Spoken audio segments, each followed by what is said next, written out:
मुझे नहीं लगता कि ब्रिजभूषण ऐसा कोई कदम उठाएंगे। इनसे बात करना बंद कर दिया, इनसे मुलाकात करना बंद कर दिया, इन्होंने टाइम मांगा, मुख्यमंत्री जी ने टाइम नहीं दिया। ब्रिजभूषण सिंह ने दूरी नहीं बनाई, दूरी तो मुख्यमंत्री जी ने बना ली थी। ताजा बयान उन्होंने इकरा हसन को लेकर के देके सरकार की किरकिरी कराई। इनकी वजह से पार्टी को नुकसान हो सकता है और आप मुख्यमंत्री से मिलकर जो भी बात है अपनी दूर कर लीजिए। अवैधानिक काम करता है तो मुख्यमंत्री जी उसके साथ कभी रहते नहीं। सरकार के कई फैसलों की खुलेआम आलोचना की। मुख्यमंत्री जी के कोई व्यक्तिगत इनसे न रंजिश थी न कोई दुश्मनी। अखिलेश यादव ने भी फिर एक दो जगह उनकी तारीफ कर दी थी इंटरव्यू में, तो क्या इसका अब असर क्या आपको दिखाई देता है? लड़के आप सर्वाइव नहीं कर सकते। सपा से कोई नजदीकी बढ़ाते हैं तो इनके दोनों बच्चों का भविष्य क्या होगा? उत्तर प्रदेश की सियासत में मुख्यमंत्री योगी आदित्यनाथ के साथ पूर्व सांसद बृजभूषण शरण सिंह की मुलाकात लगातार चर्चाओं का केंद्र बनी हुई है। अब आपको बताते हैं अमर उजाला के न्यूज रूम से कि आखिर इस मुलाकात के मायने क्या हैं, क्यों ये मुलाकात हुई और इस मुलाकात से उत्तर प्रदेश की सियासत में आखिरकार असर क्या पड़ेगा।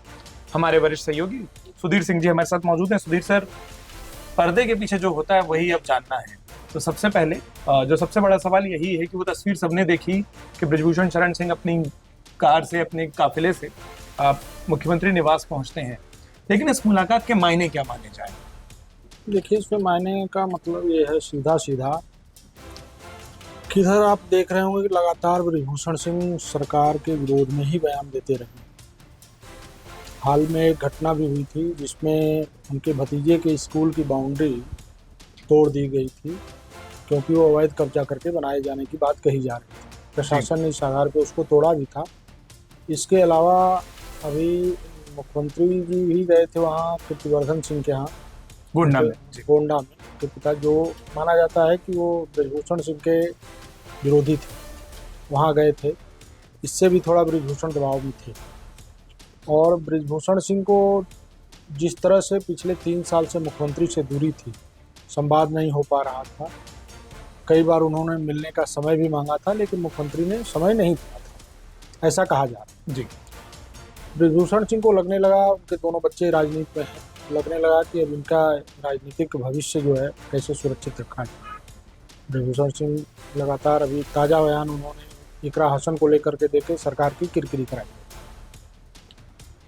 चर्चाएं तो कई तरह की हैं, लेकिन एक नई जानकारी जो बता रहे हैं लोग वो ये है कि मुख्यमंत्री जी अभी 2-3 दिन पहले गए थे दिल्ली। जी, दिल्ली में बातचीत उन्होंने किया अमित शाह से मुलाकात के दौरान, क्योंकि माना जाता था कि अमित शाह के नज़दीकी हैं बृजभूषण सिंह, इसलिए उन्होंने अमित शाह के यहाँ बृजभूषण सिंह के जो पिछले दिनों का बयान है सारे चीज़ लेके उसके बारे में जानकारी दी और कहा कि इनकी वजह से पार्टी को नुकसान हो सकता है, ऐसी चर्चा है। जी, कहा यह जा रहा है कि इसके बाद ही वहाँ से बृजभूषण सिंह को मैसेज था कि वो ठीक नहीं है और आप मुख्यमंत्री से मिलकर जो भी बात है अपनी दूर कर लीजिए। तो जो मुलाकात है उसके पीछे यही कारण है, इसका कोई राजनीतिक महत्व मायने नहीं। अगर जो है भी वो जैसा आपने कहा कि शायद वो बयानों पर लगाम लगाने वाली बात और किस तरीके से सार्वजनिक तौर पर अपनी बात कहनी है, शायद उसको लेकर वो संवाद ज्यादा है। बिल्कुल इसी को लेकर बात ही हुई है और जो बताया जा रहा है, हालांकि वो तो बंद कमरे की बात है, अटकलों पे ही बात की जा सकती है। जी, जो बताया जा रहा है, बृजभूषण सिंह जो अपने लोगों के बीच में चर्चा किया है वो ये है कि मुख्यमंत्री ने भी इनको समझाया ही, इससे कोई फायदा नहीं है, ये करने से आपका ही नुकसान है। इसको लेकर के जो है फिर बृजभूषण सिंह को करीब मुख्यमंत्री ने 25 मिनट समझाया। सुधीर सर, उत्तर प्रदेश भाजपा की और उत्तर प्रदेश की सियासत को आप लंबे समय से कवर करते हैं, खासतौर पर पूर्वांचल की राजनीति को आप और बेहतर तरीके से समझते हैं। जो दूरी थी जिसका आपने पहली लाइन में जिक्र किया कि 2.5-3 साल से बृजभूषण शरण सिंह प्रयास भी कर रहे थे, यह समय भी हो रहा था, लेकिन वो कभी मिला नहीं, इस तरीके की मुलाकातें हुई। क्या वो किसी वजह से दूरी आई थी? क्या उसका कोई कारण था या वो दूरी क्यों बनी रही इतने लंबे समय तक? वो दूरी दरअसल आप जानते हैं कि मुख्यमंत्री जी का जो एजेंडा है वो साफ है जी, कि कोई भी आदमी अगर कोई गलत काम करता है, कोई अवैधानिक काम करता है तो मुख्यमंत्री जी उसके साथ कभी रहते नहीं।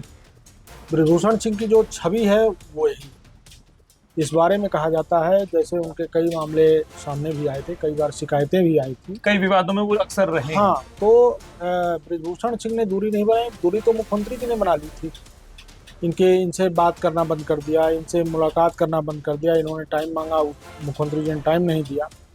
तो इसको लेकर के अच्छा लगातार ये अपने को, चूंकि इनका गुंडा और आसपास के इलाकों में वर्चस्व माना जाता है, अयोध्या तक पर ये अयोध्या तक भी है, तो अपने वर्चस्व को ये बनाए रखने के लिए ये तमाम जरूरत सरकार के खिलाफ भी बयान दिया, जी सरकार के कई फैसलों की खुलेआम आलोचना की। अखिलेश यादव की तारीफ वाला बयान तो खूब वायरल हुआ, अखिलेश कि उनको को धर्म पर और उनकी धर्मनिष्ठा पर। अखिलेश को हुआ, धर्मांतरण पर भी उनका आ रहा है जी, तो छांगुर पर उन्होंने छांगुर कहा। पे भी कहा उन्होंने। तो जो सरकार का एजेंडा है, सरकार के एजेंडे के खिलाफ भी ये बोलते रहे। तो इस वजह से मुख्यमंत्री जी के कोई व्यक्तिगत इनसे न रंजिश थी, न कोई दुश्मनी थी। पहले तो मुख्यमंत्री जी से इनके संबंध ठीक ही थे, जी, लेकिन लगातार अचानक इनके में क्यों बदलाव आया, क्या आया, ये तो वो बता सकते हैं।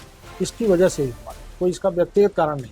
एक अंतिम सवाल जो मैं पूछना चाहता हूँ कि अब इस मुलाकात के बाद क्या आपको लगता है कि वो जो बयानों का क्रम है वो रुकेगा, या फिर ये जो दूरी है, मतलब अगर जरूरत पड़ेगी तो शायद खुद मुख्यमंत्री उनको समझाएंगे, बताएंगे, बृजभूषण शरण सिंह का जो राजनीतिक इस्तेमाल हो सकता है उस ग्राउंड पर वो ज्यादा होगा, भाजपा के पास ज्यादा सक्रिय दिखाई देंगे? क्योंकि खासतौर पर अखिलेश यादव वाले बयान के बाद सोशल मीडिया पर कई लोगों का ये भी मानना था कि क्या वो समाजवादी पार्टी को तो इशारा नहीं कर रहे हैं, और अखिलेश यादव ने भी फिर एक दो जगह उनकी तारीफ कर दी थी इंटरव्यू में। तो क्या इसका अब असर क्या आपको दिखाई देता है? देखिए, ऐसा है कि अब तो जो सुधार करना है बृजभूषण सिंह को अपने में करना है। मुख्यमंत्री को जो संदेश देना था मुख्यमंत्री जी ने दे दिया है।